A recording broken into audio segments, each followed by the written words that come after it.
Hey everyone. The book I'll be talking about today is The Man Who Died Twice by Richard Osman. So this is the second book in the Thursday Murder Club series by Richard Osman. And so to give you some introduction on what the Thursday Murder book, the Thursday Murder Club series is all about.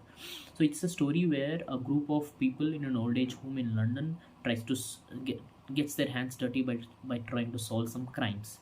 Okay, so the second book starts off in the same witty and humorous note that Richard Osman wrote his first book, where we follow these majorly four group of four people in an old age home: uh, Joyce, Elizabeth, Ron, and Ibrahim.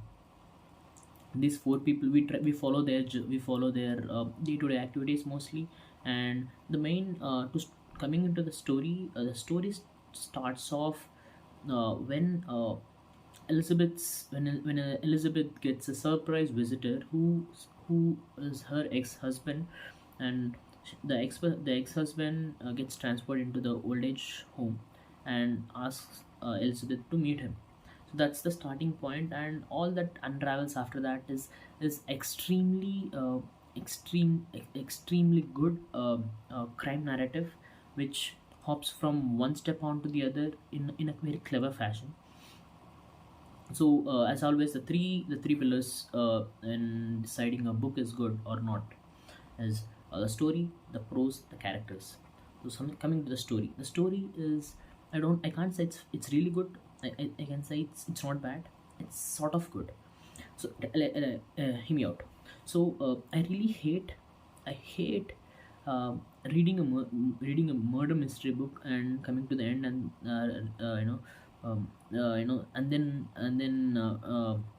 reading, and then and then finding out the killer is someone around them, someone the writer has introduced in the earliest chapters, right? If But see, I have no problem with the writer saying that, okay, here is the character that I've introduced before, and he is the murderer. I don't have any problem with that. The only problem I have with that is with this, uh, just rubbing this character, rubbing this character on our face and saying that he's a killer is it's unconvincing narrative, right? The unconvincing narrative just sucks out all the thrill that you got while reading the book until that point. So uh, that's actually the case in this book as well. But that being said, so the story actually progresses in a very pacey manner. So so we get introduced to Elizabeth's ex-husband, and he tries to hide in the old age home, but it the effort is not successful when an assassin comes to kill him. Okay, so I'll not say why the assassin is why the assassin tried to kill him, because that's a the plot point is, it revolves around that. So I'll try to just dance around that crucial plot point. Okay, so now when the assassinate attempt fails, uh, the uh, the ex-husband and the helper who was assigned to that ex-husband, so basically that ex-husband is a it's an intelligence officer, as so was Elizabeth a lifetime ago. And so when the ex-husband of Elizabeth and Poppy, the helper of the ex-husband, so when both of them were relocated to a different place, they will be murdered. Okay, they'll be murdered for they'll be murdered by I can't say who, but yeah, they'll be murdered, and Elizabeth was will be handed a note. Okay, now that's when the interesting part of the story starts. So there are four major players in the story. One major player is Elizabeth and gang. The second major players are the intelligence agents gang. And the third major player are the local police gang. The final fourth major player is the the main guy, the mafia guy from whom the diamonds were stolen in the first place. So all this charade happens because the Elizabeth's husband stole the diamonds that were held in a mafia man's place, and because when trying to retrieve those diamonds, he was killed. That's what everyone assumes. So that all the drama takes place among these four people.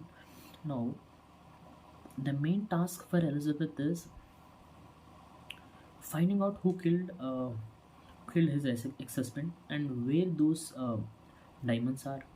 That's Elizabeth and gang's motto.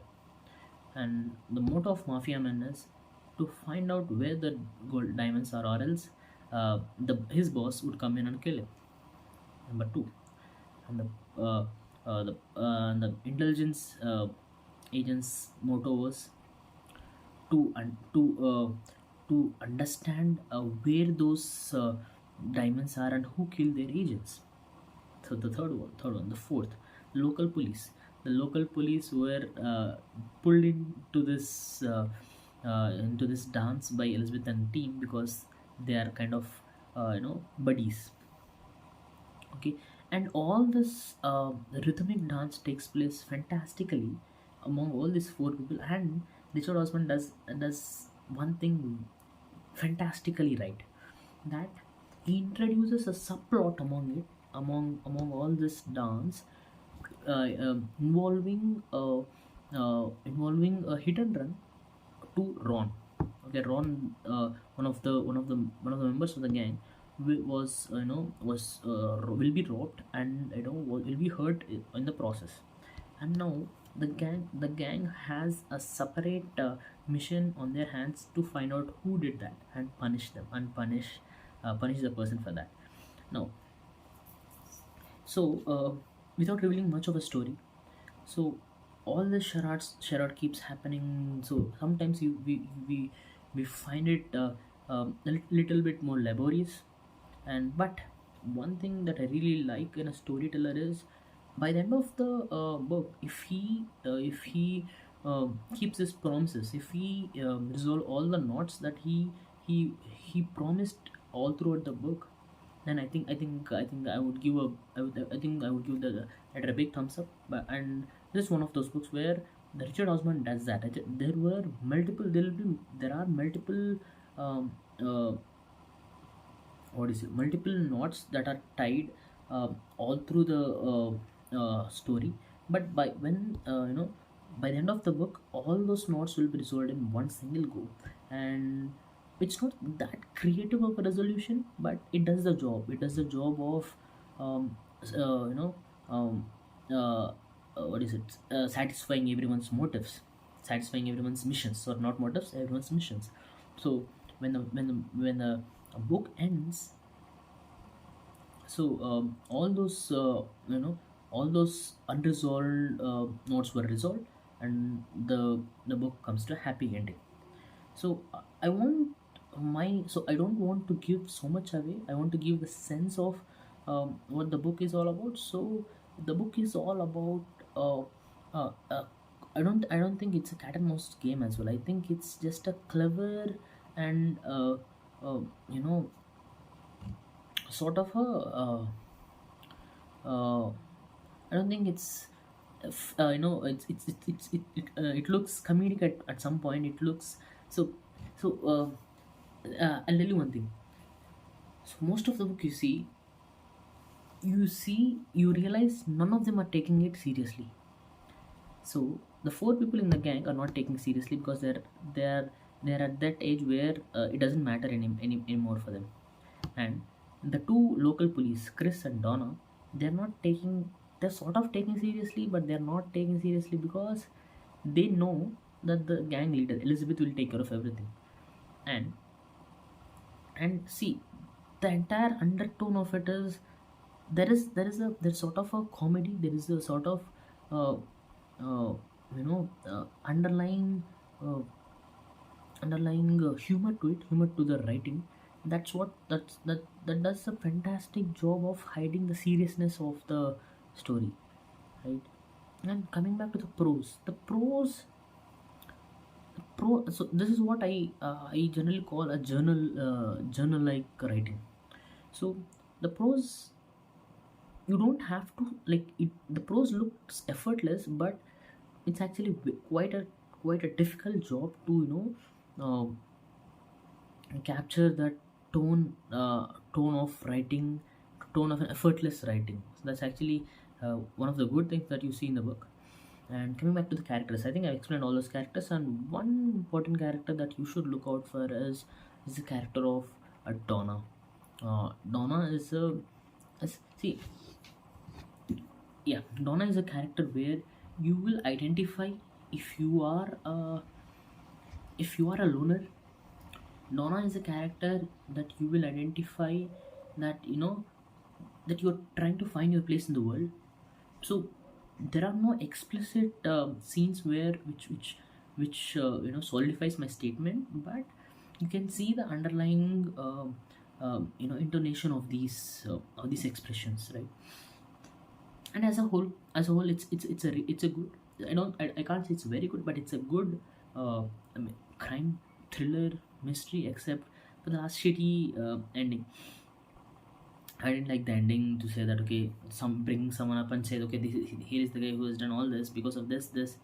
It doesn't work. It frankly doesn't work.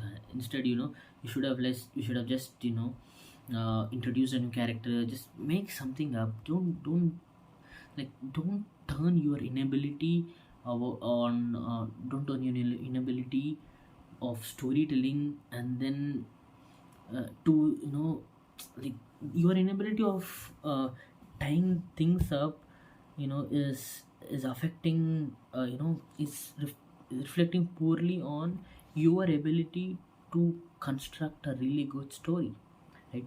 So let me sum it up. So if let me say it again. So you can't let your inability of you can't let your inability of wrapping things up to affect your very strong ability of constructing a really good story, right? That ending, so ending can be moderate, can be okayish, but if it's bad, it will affect your that entire build up.